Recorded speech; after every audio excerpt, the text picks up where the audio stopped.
All right, welcome back. Thanks for joining us again. We got a Yes. lot of interesting NBA topics to talk about besides not only the NBA Finals.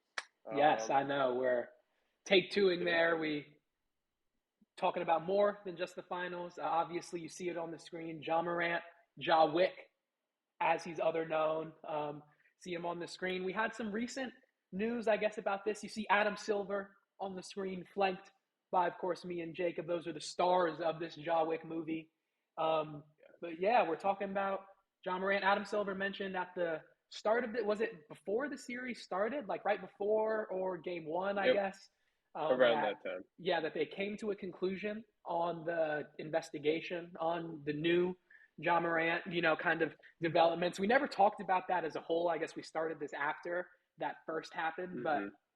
so I guess I'll start. I guess I'll recap and then we'll get our thoughts on it. But Ja Morant obviously pulled out a gun in a strip club that was on camera earlier this Instagram season. Live. Or yes, on Instagram Live. Well, he was caught in a strip club like with the gun on camera. Then he was on Instagram Live with one, got suspended for 8 games. Then on one of his friends' Instagram lives more recently, was seen with a firearm again. Adam Silver spoke about it again afterwards. They had a meeting, really discussed this. Adam Silver seemed after that initial suspension to have really thought that Ja Morant was going to be better after this, not pull out guns on social media, pretty much was the only You can't. standard there. Yeah. He went to rehab for guns, I guess, for pulling out Apparently, that's a guns thing. on social media. So it seemed like Ja Morant took this seriously, but to then have another incident in the postseason, Adam Silver announced that they were going to announce the results of that investigation after the finals have concluded, as to not take away from the finals. One, I think that in general as a statement like kind of speaks to the severity of what this Uh, punishment is going to be. But I'll very serious. but that's the review for those of you who weren't up to date with Ja Wick and his chronicles. I'll let take it to you just overall. What do you think about the situation in general? Just like him pulling out the firearm, not this just individual one, but the previous situation, the first suspension, and how is it? What does it all mean now? Well, it's obviously not a very good look for John Morant and his personal brand, and even just the Grizzlies in general. It's just Mm-hmm. a bad look on and the whole NBA. It's bad look all around. I would say after like hearing what Adrian Wojnarowski's thoughts about it, it doesn't seem promising. Like I could, so it's important to note he got suspended for 8 games earlier on in this season, Yes. and you kind of have to set the tone here. You gotta tell him he won't do this again. If he does this again, he's just gonna keep mocking you. And at that point, it's Yeah, a joke. exactly. At what point is it disrespectful to the league? You gotta have And enough of a punishment. He can't do it again. he already got fooled once, Adam Silver. I don't think he lets John Morant fool him again. And it's kind of weird. Like you'd think like almost a half the season suspension is fair. It's kind of interesting to think about what they could do with this. But the important thing to note is 17 games is what decides if a player is eligible for postseason Mm-hmm. awards. So if John Morant does not play the full 65 games at least, 65 out of 82, obviously, if he does not play that, he will not be eligible. And if he's suspended for more than that number of games, too bad. And it's interesting to see what the league will do from that Yeah, standpoint. and especially, I'm glad that you found that we were talking about. Sorry, we were talking about that before. You found that. I'm glad you found that. I didn't know about that before, but especially with those supermax contracts, a lot of those incentives and to get the full value of it is based off of all NBA appearances, off of being able to hit those incentives. If he's not able to do that through suspension, that is going to, I don't know how much money, but it's going to cost him a good amount of money, I'm sure. So definitely makes it a more meaningful suspension if it's plus that 17 amount. But we were talking about it before, like if 8 games was the last suspension, it has to be, there's no way it's less than 17. I think it has to be like It for, can't. It's got to be more than double, right? yeah, like it has to be, in my mind, I think the minimum is 20.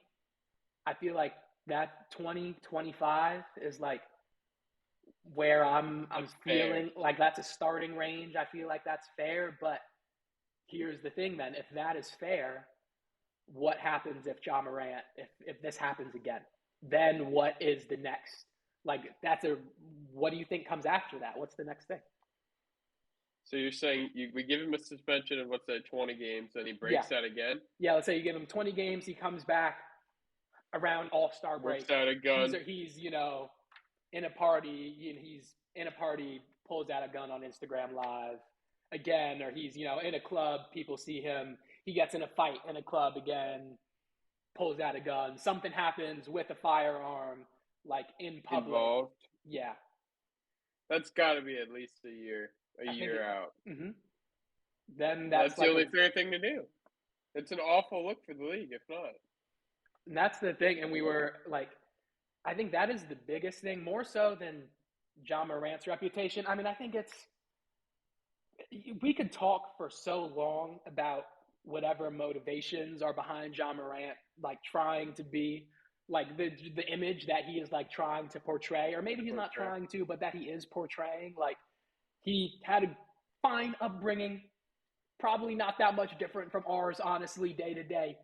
But, he's doing the stuff that he is. It's cool. Like, it's a whole other thing. But in terms of the league, like, the NBA is a global organization.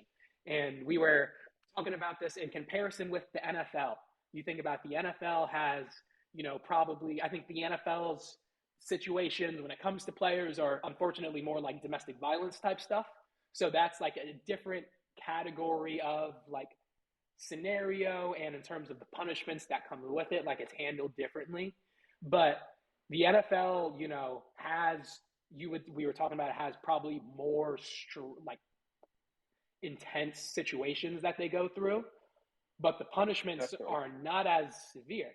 So, but the result of that, and I think the reason for that, is the NBA's audience is more global, it's more worldwide. There's a lot more of like a social justice, just kind of feel around. It's a younger sport, I feel like, too. Yeah. Like, it's becoming a lot of young people are playing it, and you just don't want that image. Exactly. And you think about, like, in the bubble, you see, like, they had the hashtags, and, like, they had the social justice hashtags on the court. Players had the stuff on their jerseys as well. Like, this is more a part of the NBA, just kind of more and more. So Ja Morant, like, throwing stuff off, and I know he hasn't committed any crimes. That's the other interesting thing, is that he hasn't been charged with a crime.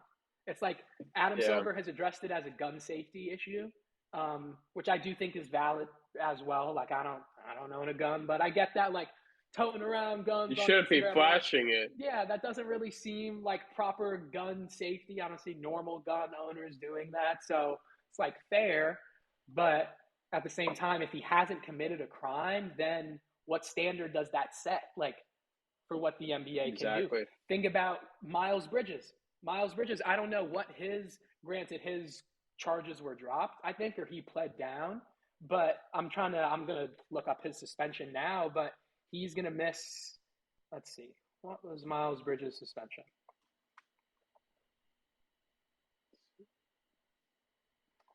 It's not coming up, but Miles Bridges, I think he was suspended at least like 10 games, 30 games. He was suspended 30 games without pay. For not getting charged with a crime. He had a domestic violence situation. But I don't know, can you give Ja Morant more than 30 games, I guess? Because that's a recent situation of a player. That's the only thing to compare it to. Yeah, exactly. He had a, interaction with the law, didn't get charged. Domestic violence, you think, is more serious than, not getting charged for a gun. But granted, Ja already went through something with the NBA and was suspended previously. So it could be anywhere in the 20 to 25 range, I think. Yeah. I think that's the fair range. That's maybe even 17. Maybe they give him the benefit of the doubt. Yeah. I don't see it, but maybe. I think, knowing that, I'm glad that I pulled up that Bridges suspension, though, because I feel like 30, that's a good benchmark. I don't see it going above 30. It's not going to be more than 30. It's not going to be above 30. But maybe around, like, I think in between 20 and 30, somewhere in there is probably where it falls. Definitely. Yeah, it'll be interesting to see for sure. But that's enough. It's enough Ja talk, enough Ja Wick. We have a whole series to talk about a very, very good series. Well, two games, but still. 2 games, yes, 2 games so far, but it is going to Two be an big actual games. series. Yes, it's going to be more than that. I guess we can go game by game. So game one, Denver, Big one. huge win for them. Managed to, they dominated that game. It wasn't really, They killed. yeah. Dominated every part of that game. Mhm. It didn't look fair. And the Nuggets rest really kind of showed, and the fact that the Heat played 7 games the series before really showed. And I mean, I don't want to get into the game too, but they really needed the Heat needed a game to kind of get into rhythm for this series, and that's the game that it took. And it was more of a wash. I think Nuggets played really well. They hit all their shots. The Heat couldn't really hit their shots either. They had a lot of open shots. That's definitely Yeah, fair that's to the thing. say. Miami was missing a lot of their shots. It was interesting after the game.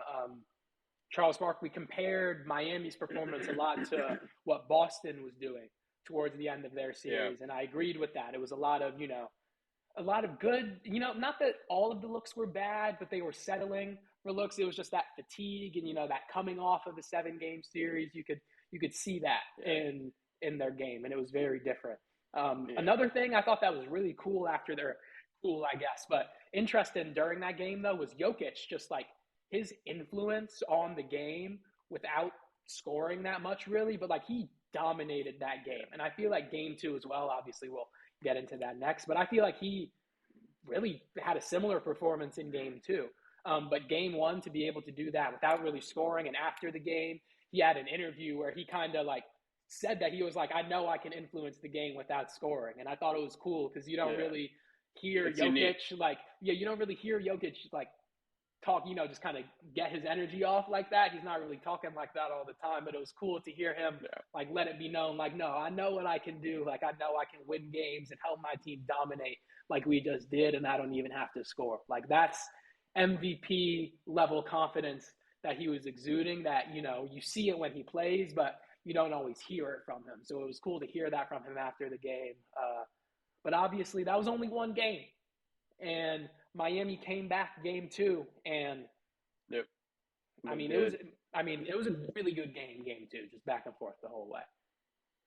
100%. And I think that one of the first things that kind of really stuck out to me was the Heat like came to play. Like the Heat, Max Strus after going like 0 for 9 game one, he went out and hit like 4 threes right away and gave the Heat an early momentum, which really Mm-hmm. like kind of lifted them up. And that's kind of how the Heat have been all season. Like they are all postseason at least. They've had one player kind of pick them up, which in this game it came down to fourth quarter Duncan Robinson, who clutched up and dropped like 10 straight points, Yes, carried the team. If it wasn't for Duncan Robinson, they're losing they that wouldn't game. have won. But Duncan Robinson put the team on his back.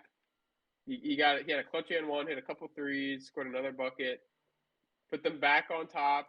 And then once they got that lead, Jimmy Butler came in, started hitting a few. He hit a few shots there at the end, and then he closed it out. But it really came down to that. The Nuggets did fire back at the end there, but they hit a few threes. The Heat had I think it was 10 like not 107 101 lead. They hit Mm-hmm. another three. It's 104 107, and then it came down to the Jamal Murray three, which obviously missed. But it did get closer at the end. But the Heat they kind of stole the lead back at the end and held No, on to it it. was crazy. I think definitely like exactly what you were saying. Those bench player, let me not say bench players because some of them are starting now, but like the role players for Miami, Gabe Vincent, Duncan Robinson, Max Strus, all those guys who game one they didn't really show up or they were just kind of off. They Exactly. showed up in game two. Bam played well in game two. Jimmy and Bam both in the clutch when they needed to show up. They showed up. That team definitely had more energy going into game two. I think it was cool after game one. You saw like I think it was going into the tunnel. It was Jimmy and Gabe Vincent. I think they were kind of talking with each other, and you could see Jimmy like I don't know, just the look on his face. It was like he knew it was like they just got one on us, and we talked about that in the Yeah. last episode too. Like it's some games in the postseason, especially like teams just get on you. Like you're gonna have one of those games, a series. Seems like they kind of knew they were like, all right, that's our one game. They got us. All right, but we We're gotta coming back the next game. pick it up, and we have to win this next game, and they did.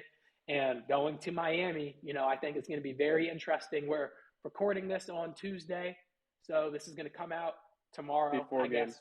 Hopefully before game the game. 3. Yeah, so this is like going to be interesting to see how Denver now responds to this. Denver was undefeated in the playoffs at home leading up to that game. So losing that first home playoff game, not that, I'm sure they'll be able to go back to Denver, game 5. The fans are going to be, the fans are not going to drop off in their energy. That's going to be the same. It'll be more, if anything. I think it's more important heading into this game 3, going now to Florida, having to go to that Miami Heat crowd that's been upsetting big teams seated higher than them this whole postseason. Can they go there and get at least a game back? They have to get a game. They need one.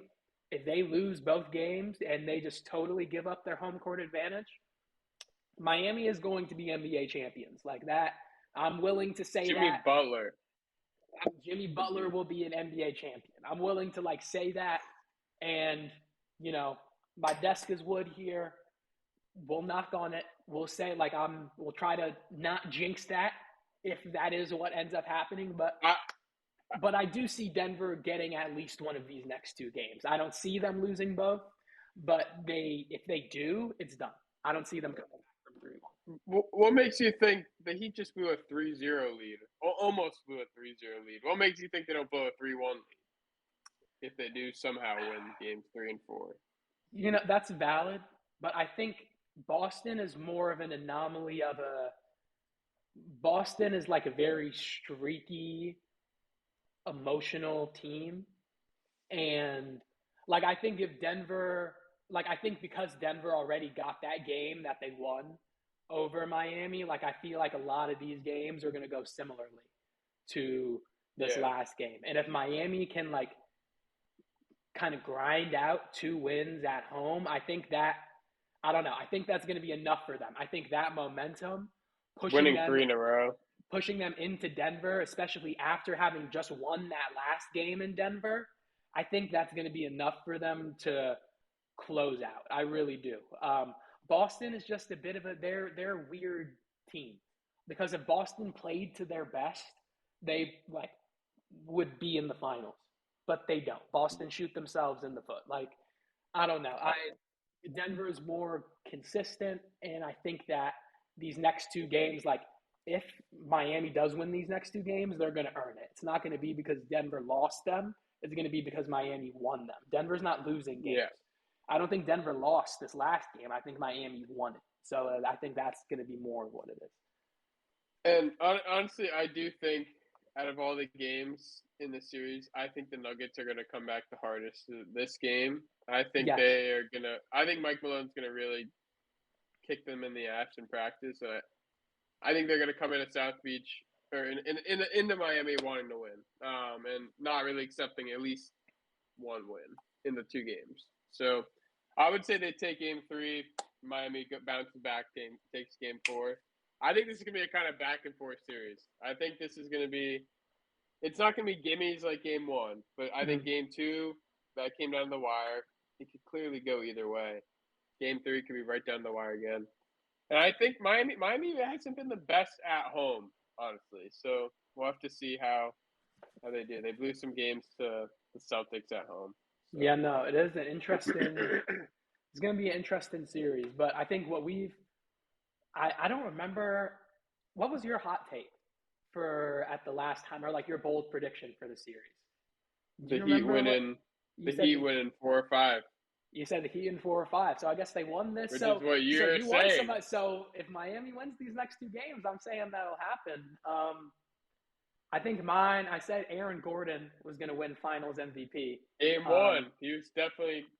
Which game 1,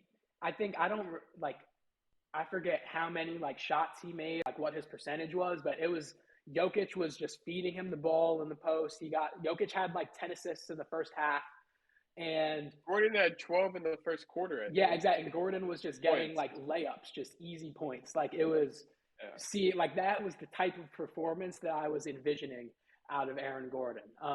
Jamal Murray, you mentioned him as like, I kind of bypassed him as like a sleeper candidate for MVP for the finals, but he's showed up so far. And I think definitely going forward, he's going to have to contribute a bit more. Michael Porter, though, I think interesting. Michael Porter, Caleb Martin, we mentioned that The matchup, difference both of them makers. being X factors.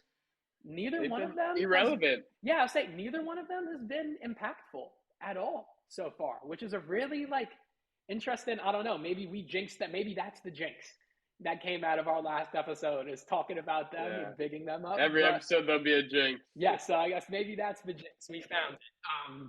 But yeah, they didn't really show up at all. So They interesting. didn't. Maybe going forward, Caleb Martin in particular, we saw Kevin Love getting started into the starting lineup instead of him. Maybe Caleb Martin, settles into that bench role, coming off the bench for this next game, and we see more of a contribution from him. I don't know. That's what I expect. I think they're going to lean to the Kevin Love lineup. I think Mm-hmm. they played a lot better with that lineup. And honestly, Kevin Love had the most minutes of any postseason Yeah. game he's had with the Heat in that game, and he earned it. He was playing good defense. He had, I think, at least 10 rebounds. Scored, hit a few threes, Yeah, couple no, he threes. impactful threes as well. I expect him to play more minutes than Caleb. At least the next couple games, unless he starts something happens. But Yeah. he's been playing well. He's a good matchup to kind of guard that Aaron Gordon, so Jimmy Butler can guard. Or he could guard MPJ so that he Mm-hmm. could guard Jamal Murray. And Yeah. that's kind of what worked for the Heat. They kind of, well, first of all, they let Nikola Jokic just get his buckets. They didn't let the other guys score as Mm-hmm. much, which I think that's their formula going forward. And if they can continue to do that, who knows? Maybe my bold prediction could be right. Yeah, we'll see. So I guess going forward, game 3 is, the one that's upcoming. That's our next game. So I guess, kind of it sounded like you gave your prediction already, but official prediction for that game, you're saying you think Denver is going to come back hard and take game 3, or do you feel like, in accordance with your Miami and 4 or 5 bold take, do you feel like Denver is going to be able to, or do you feel like Miami is going to be able to take this first game back in South Beach? It's a great question, and honestly, I don't know the answer myself. I could really see it coming down to the final shot. I had to lean one way. I have to lean towards Denver. I think they're gonna come in upset. They're gonna come in wanting to win this game, needing to win this game. I think Miami really bounces back in game 4, but I think Denver is, I'd say 51% to 49%. It's leaning that way for me. Yeah, What no. about you It's going for to game be, 3? I agree. I mean, it's going to be such a close game. I do think I do give Denver an edge just coming off of that last game, coming off of a loss, especially again, that first loss at home. I think they know they need a response. And I think it definitely helps their case going into, just talking about momentum and all of that. They could take away that first home game from Miami, and obviously the That's fans, big. NBA Finals fans are not going to be any less loud, the first 2 quarters of the game. But, if you can really take the energy out of that arena game 1 and like come in like, no, like, don't worry about game 2. Like, we got game 3. Take that energy into Yeah. game 4. Like, that could help. Obviously, I do think it is going to be a back and forth series, like you said. But that really is a tone setting thing for Denver. Like, they could, really, just push themselves past Miami and be like, no, not an obstacle. We might have stumbled a little bit. We're going to get to the finish line just fine. So we'll see. Yeah. 3 more wins for either team. So it's going to be interesting to see what happens. That's the 5. Yeah, I do think at this point, though, I don't know. Is your final prediction for the series change at all at this point? I was gonna ask you that. What's your final prediction? What team and in how many games? I'll answer after you.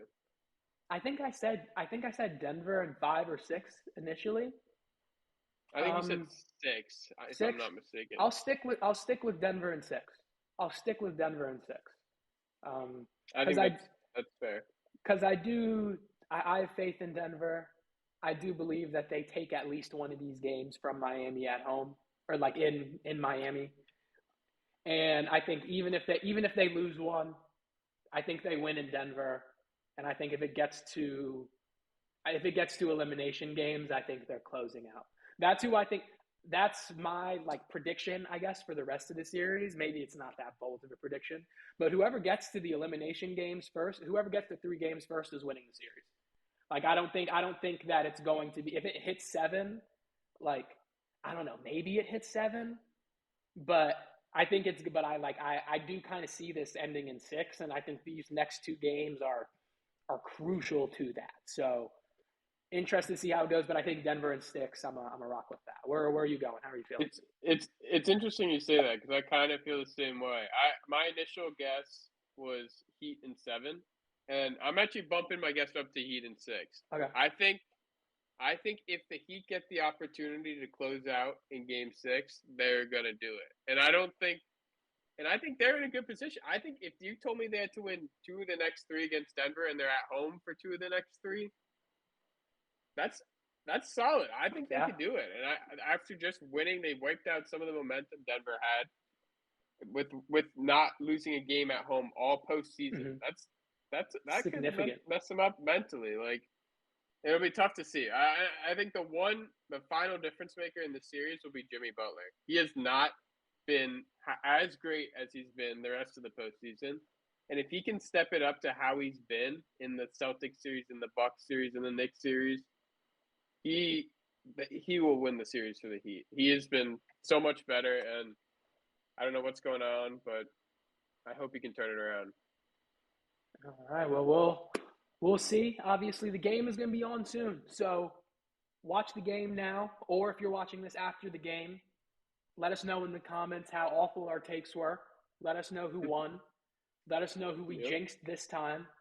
And yeah, we'll see y'all sometime soon. We'll talk about this again.